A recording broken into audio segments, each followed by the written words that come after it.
How are you? Oh my goodness, I'm so excited to be here with you. Look at your looks. You Um, look stunning. well, so do you, as Oh always. I'm so excited. Oh my gosh. Can you believe we're having this conversation? No. Yes and no. I think everybody says that. Yes, there's a part of you that thinks, I'm gonna have a story someday, but I don't know if you ever think for sure that you're gonna be able to talk to you. So Oh my gosh. Well, we're going to jump right in because I okay. know you're busy with a baby and we got to conserve your time and your energy. So we'll use it wisely. So, why don't you start us off, love, and tell the ladies listening how the heck you found yourself on this journey? My husband and I met each other when I was 38 years old. I was almost 39. And I had always wanted a family. I always saw myself having kids, but the older you get, you're kind of like, well. But anyway, I met my husband. We got married, and I was 40 at the time, and he also wanted children. So got married at 40, and we were like, we're just going to see what happens. And so everybody who knew we wanted to have a family said, you just expect it to take a while. It just is going to take a while. So my mindset was like, it's going to take a while. And we got pregnant immediately, like immediately, very first month of marriage, first cycle. And I was shocked. I was like, it wasn't supposed to happen that fast. So we got pregnant with our son, Thomas, and he's healthy and beautiful. He's 2.5.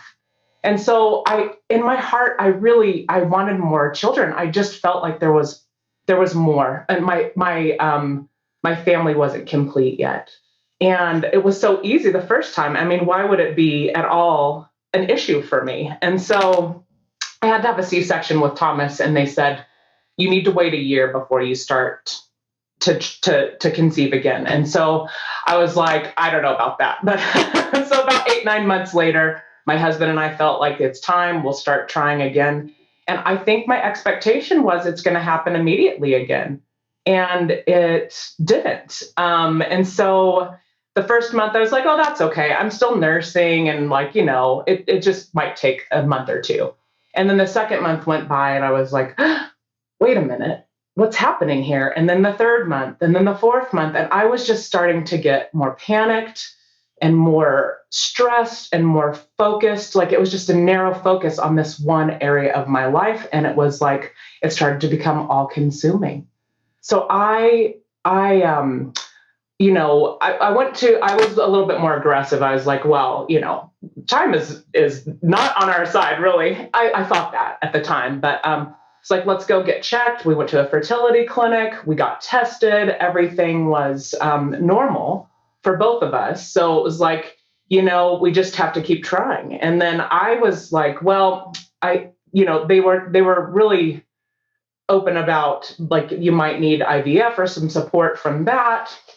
And I was like, well, there's a part of me that didn't think I really was going to need it. I was like, I don't think I'm going to need that, but okay, we'll consider it down the road.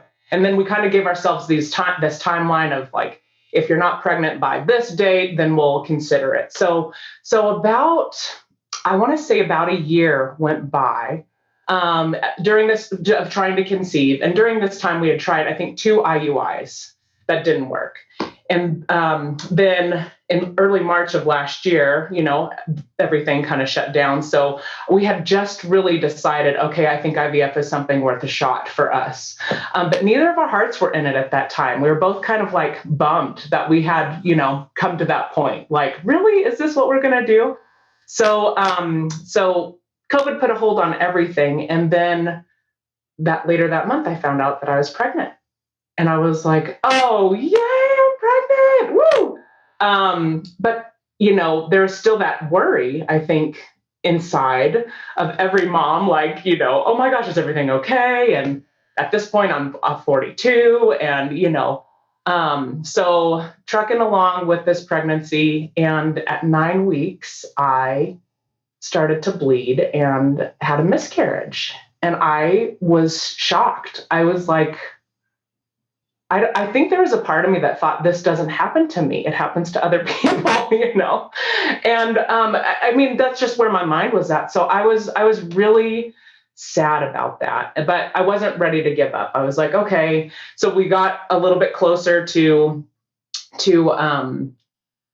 what we thought was, the fulfillment of this dream to have more kids. And so had to wait a little bit before trying again, but the very next cycle, pregnant again. And I was like amazed. I was like, okay, good. This is it, because it doesn't happen to people twice. Lightning doesn't strike in the same place twice, right? I was like, most people have a miscarriage, go on to have a healthy baby, and that's what's going to happen. And I had another miscarriage. Oh. And so that's 2 in a row. That was 2 in a row. And then the very next cycle, I got pregnant again. And that by the third one, I remember seeing that pregnancy test and my heart sank. I was just like, it's positive. I was like, oh my gosh. So I was a little bit freaked out because of just, this 2 in a row, and now this third one. So third pregnancy. But I was, again, I just knew in my heart that we were going to expand our family, and we were not done with kids. So this one, I had some early monitoring just because of my history, early monitoring. And those 2, 6-week and 7-week ultrasounds the baby had a heartbeat, and I was just so happy. And then I went to my 9-week appointment and there was no heartbeat. And I was devastated. I was like, are you fucking kidding me? Yeah. 3 in a row. So it was just, not only was it the stress of the year before trying to conceive, and then kind of just the all-consuming, it was just everywhere.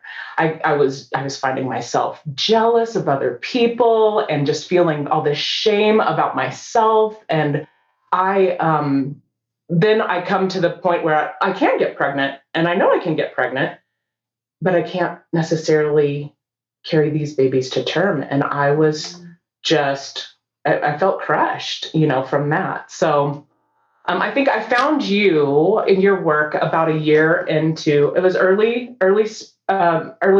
last year. So March, April, your book popped up in my Facebook feed. And I remember being really offended by the title. I was like, am I the reason I'm not getting pregnant? I was like, how dare she? Yeah. But who is this crazy bitch that dares to? I mean, what is she thinking? But you know what? I was like, I've got to know more about this. I really am curious.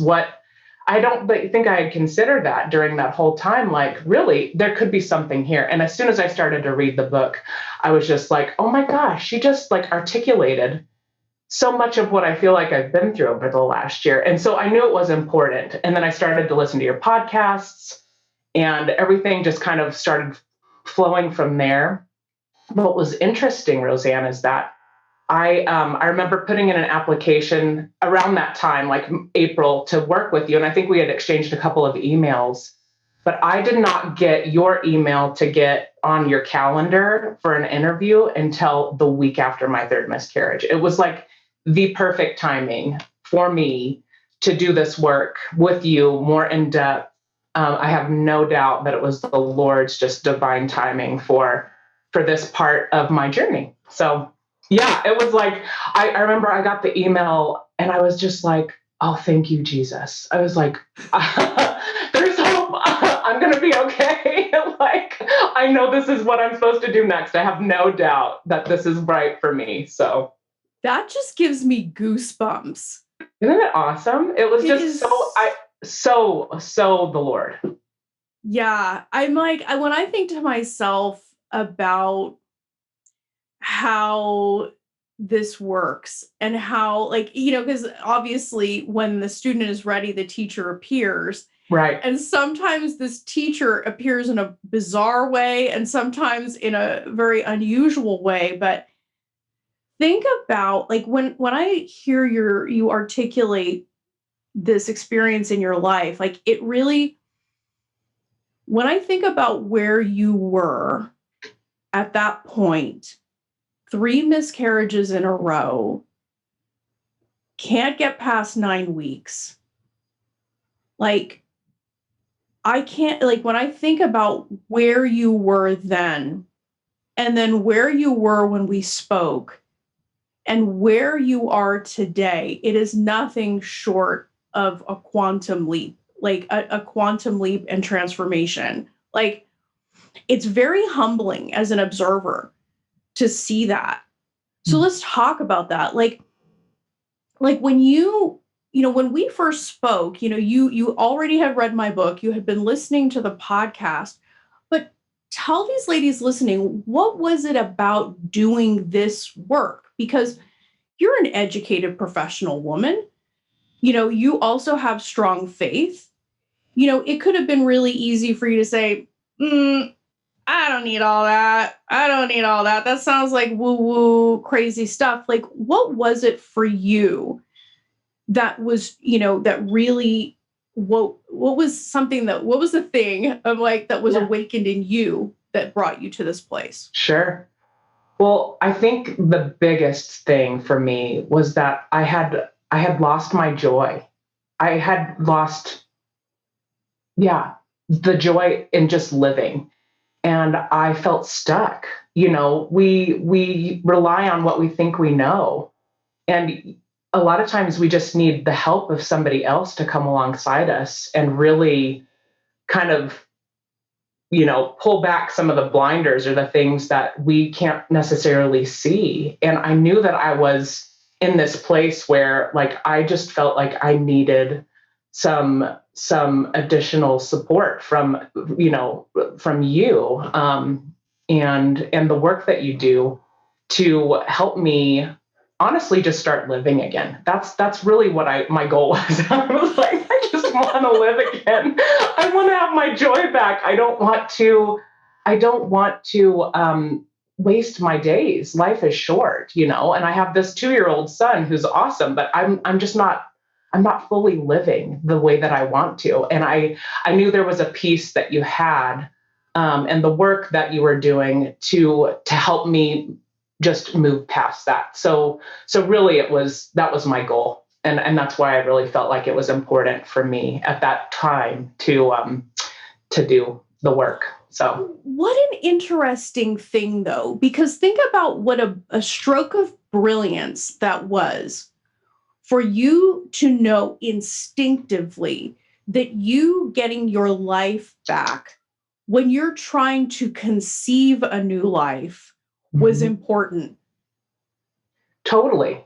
And it's made all the difference just in the day to day. I mean, it's far beyond fertility. It's far beyond trying to conceive. It's truly about, I think, people discovering who they are really and being able to walk in something that like you say you're created to, but you might just need the tools to be able to live that out. Yeah. And so, what was it like for you? Because the idea of being with this loudmouth, profanity dropping, pink haired woman who's saying, Jessica, is it a hell yes or a hell no? Like that could have been really scary. So what was it for you that got you to move beyond that fear and just go ahead and do this for yourself? I guess there was a part of me that knew that I needed that. I needed someone to be very direct with me and really not worry about hurting my feelings. I think some of the things that, if you would say that to somebody, you'd be like, excuse me. But I think that's where some of the best work comes is when you can be brutally honest with a person and actually in love show them, wait a minute, I see this. I think you need to look at this. And so I just knew that there were pieces for me, again, because of this journey and feeling like I'm stuck. I cannot move myself past this place on my own. You know what I mean? I just knew totally I needed a shift. I needed something different. I needed to move past it. And it did feel like a quantum leap, all the work that we did and then what we ended up doing afterwards. So. Yeah. Well, and when you think about it, you also say to yourself, because it's really easy to get caught in that place of only thinking about where you are today, because you could have easily said, oh, I can't do that because what if I have to do another IUI, or what if I have to do an IVF? Like because sometimes people get really, spun up about, well, I can't invest in this when I might have this, but you actually said, I'm doing it all. Yeah. Was that a quantum leap for you? Yes, probably one of the biggest, quite honestly. And, being a person of faith, I've been walking with the Lord for a long time. And there was still this part of me that was stuck in this. I mean, I know you refer to it as lack and scarcity, but it truly was a mindset of lack and scarcity. And I just want to share like one of my like favorite scriptures now because it's what kind of was highlighted to me during the work that we did, and it still carries me till this day. In John 10:10, Jesus says, I came that they might have life and have it in abundance and enjoy it. That's out of the Amplified version. And I was like, that's really for me. I was meant to live. I was meant to enjoy my life and have it in abundance. There is no lack for me. Wow. I can have it all and I'm going to get it all. I was like, I'm doing this.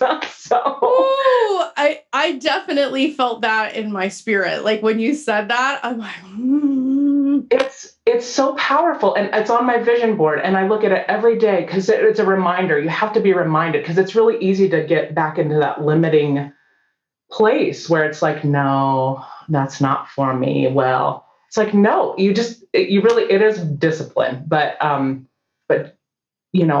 John 10:10, that's God's will for me. I was meant to live and have abundance, and I'm going to. Oh, I love that. And it's funny though, because when you live that way, you brought that energy to the work. So let's talk about the work, because you were there every time. Yeah. You were there ready to go, having done your work. Like, let's talk about some of the changes that you saw in yourself. So talk to me about like, what were some of the things that you really saw changing in you? I really felt that victim mentality was just breaking. I would have never said that I felt like a victim, but I stopped feeling like a victim, even after all of that hardship. And yes, there's a place for grieving and working through all of that. And I really tried to let myself do that as much as I could. But I was like, I'm not a victim.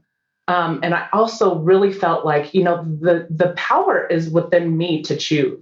Like, and I don't know that really people believe that. You get a choice on this journey, and you kept reinforcing that for me over and over. Like it's a choice. What do you choose, Jessica? You kept asking me, what do you choose?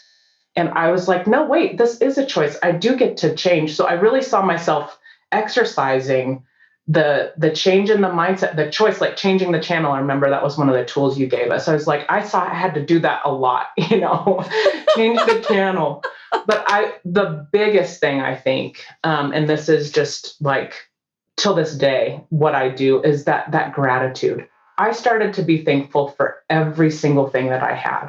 It's probably one of the most powerful things that I think you can teach, that you taught us, or that you taught me, that the abundance that was already there, that I was just so blind to because I was just seeing one part of my life. And when I did that, it was just like every day the lists of gratitude that I could write out, like, thank you, God, that I'm up this morning and that my son woke up and that my husband woke up, that I'm married to this amazing man and I have this career that I love. And even the small things, like if a shirt that I wanted to buy was on sale, like just celebrating the smallest things that seemed small, but like they were just all miracles. And that is just, I think that carried me really far. And then the last thing I'll share, which I also do, is I celebrate early. So like I get really hyped up, that you taught us about, the living really amped and like, excited and just high vibe. I think that's what you term it. But I was like, yes, that is the key to walking it out, is like to really just get really excited about the phone call that you're going to get, or the test that you're going to get, or the ultrasound that you're going to, or any of those kinds of big things that like could produce fear. For me, I sing in my head, and I really like celebrate early. I see myself dancing and kind of doing that Rocky, like I'm going to get this. Yeah. Well, and that was really it was very visible. It was very visible because, I could tell that the hamster was going, on the wheel in there, Oh, yeah. And it was so good to watch that transformation, and also to see you interacting with other high vibe women that really got it. Yeah. Because it's so hard to change mindset in a vacuum. Sure. And I remember like just the group of women that you had around you, because all, I think all my ladies are very special. Mm-hmm. But it's always funny for me to watch that interaction, and you really took that and ran with it. So talk to us a little bit about, what was next for you? Like, so you do the program. Mm-hmm. Anything else change in your life? Yeah. Well, so this is really critical to, I think, the work that to what happened later, but the work that you and I did was, I just was really struggling with the concept of IVF, and you helped me so much with uncovering the blocks that I know would have been there if I hadn't have done your program before pursuing that. So my husband and I had really reached a point where we're like, we're ready to try something different. I knew in my heart, I want to try something different. If anything else, it's just to know that we've tried. So we did pursue IVF, and I think I started the process during our sessions with the meds and all of that. But your counsel was so important for me, because you just uncovered this big pile of shame, really, and judgment towards IVF. I remember telling you, I used to feel sorry for people who had to do that. And how could I be one of those women that needs this to have a baby? My first one came so easily. Why would I need this? And I really, I was so humbled by being able to see that, and just like, you shifted everything by saying, you need to get excited about this opportunity. When your meds come, you open that box like it's fucking Christmas Day. And I was like, I would have never done that without you telling me to do that. I would have totally been like, oh no, look at all this stuff I have to do, these shots. And I would have resented it, I think. And I probably would have not had the outcome that I did. But everything with that, because I was celebrating, and I really believe I was celebrating, I was grateful for every single bit of it, every injection, everything like that was helping me get closer to my dream. Even if this didn't turn out the way that we had hoped, it was still progress and steps in the right direction. And I could see that at that point. I really could. And so, yeah, the whole process went exceptionally well for us. I mean, I really didn't know what to expect, but it did. And we were blessed with 2 healthy embryos. And yeah, and the transfer, our first transfer, was successful. And so I'm 14 and a half weeks along. I'll throw that half in there. Yeah. Yeah, with a little girl, which is what I wanted. So, oh my gosh. Okay. Yeah, so, it was huge for my journey to be able to see that. You helped me see that. I would have never seen that on my own.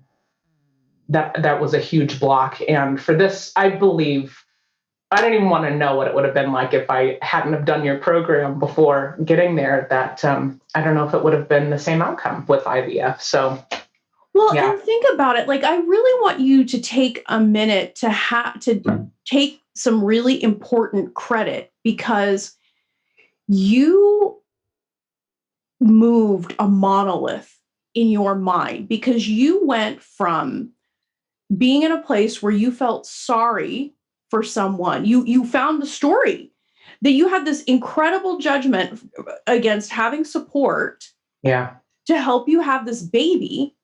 So you identify that block and you're like, I'm not going to let this shit stand in the way. If this is how my baby's going to come, if this is the way God, universe, source wants me to come in, like to have this child, I'm not going to block it.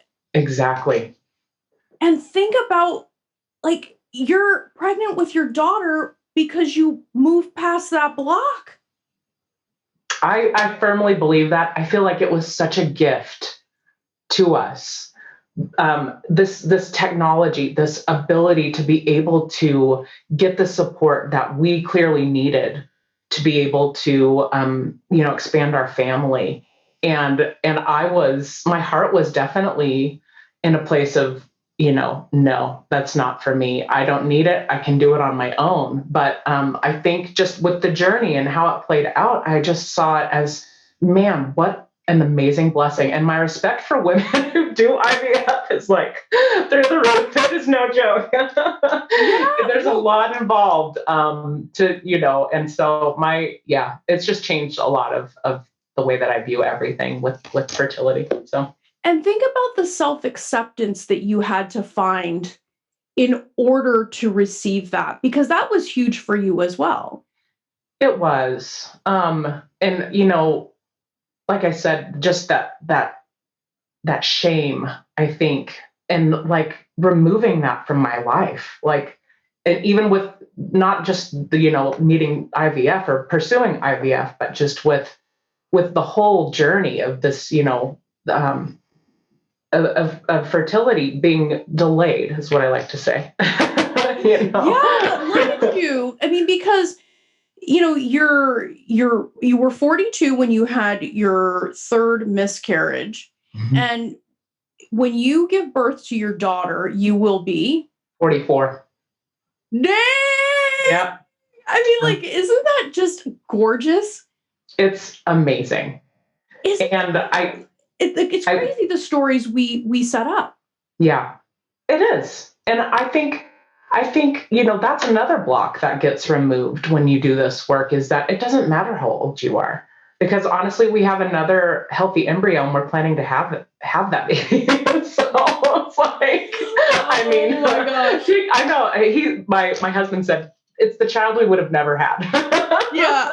But I think that feels right. And that feels complete. So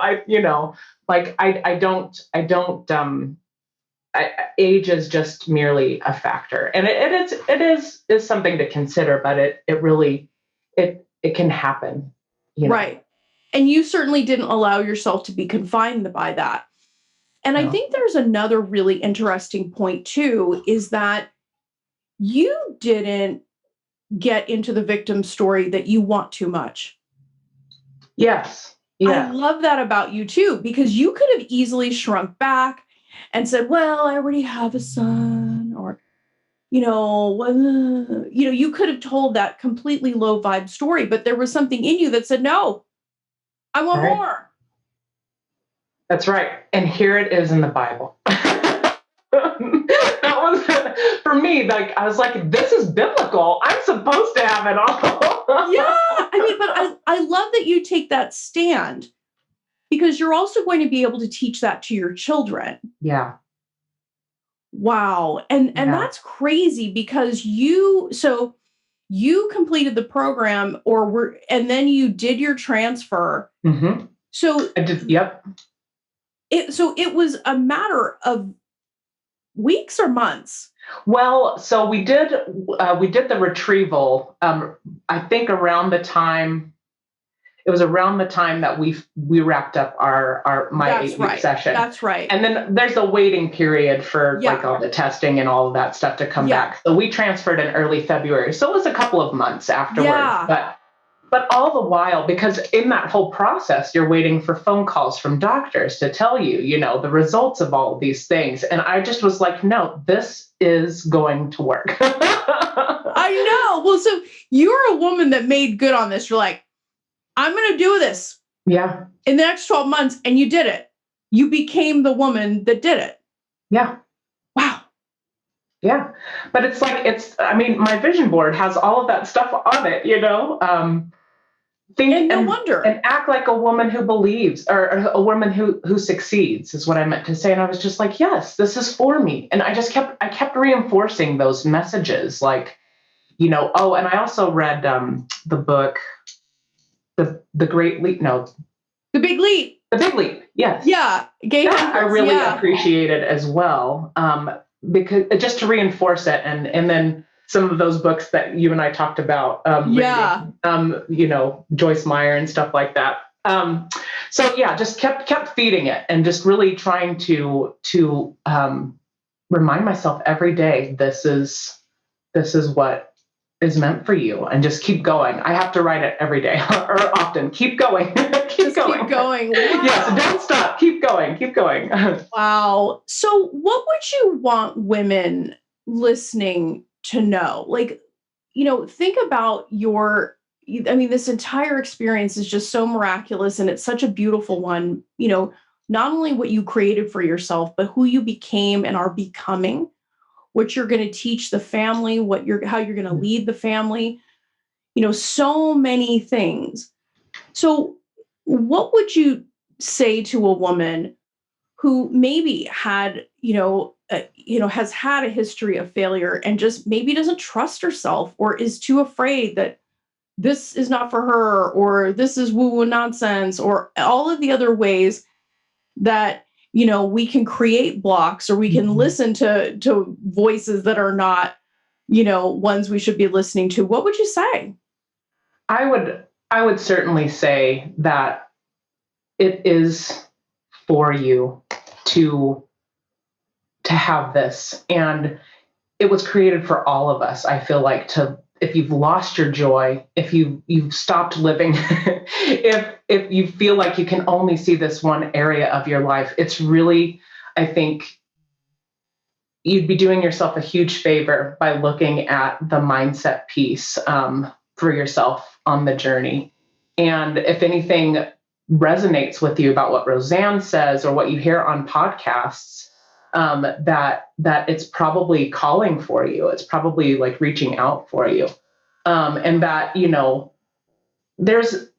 we're all on the same playing field. Everybody has an equal shot at this, so that's what's nice about it, is it really does level the playing field. Yeah. And the choice is yours. You get to make the choice. So yeah, I love that. Such a really great, emphasis on free will, is like, we have a choice in any given moment. You are powerful in affecting your outcomes. And it's, thank you so much, Jessica, for sharing that, because it's truly through story that we can share, and resonate with other people, because obviously, the generosity with which you're sharing your story is only going to help another woman for whom this resonates find her way as well. So, I see this as an act of gratitude, and it's, we're also celebrating that you're having your baby girl, your daughter that you always wanted. That's quite a blessing, but it's also just so fantastic to be in the space of another woman who dared to say, hell yes. So thank you for that, Jessica. Well, thank you for just all the work that you do. It's truly just such a blessing, and it's an honor to be here. So yeah, the feeling is mutual, woman. Love this episode of the Fearlessly Fertile podcast? Subscribe now and leave an awesome review. Remember, the desire in your heart to be a mom is there because it was meant for you. When it comes to your dreams, keep saying hell yes.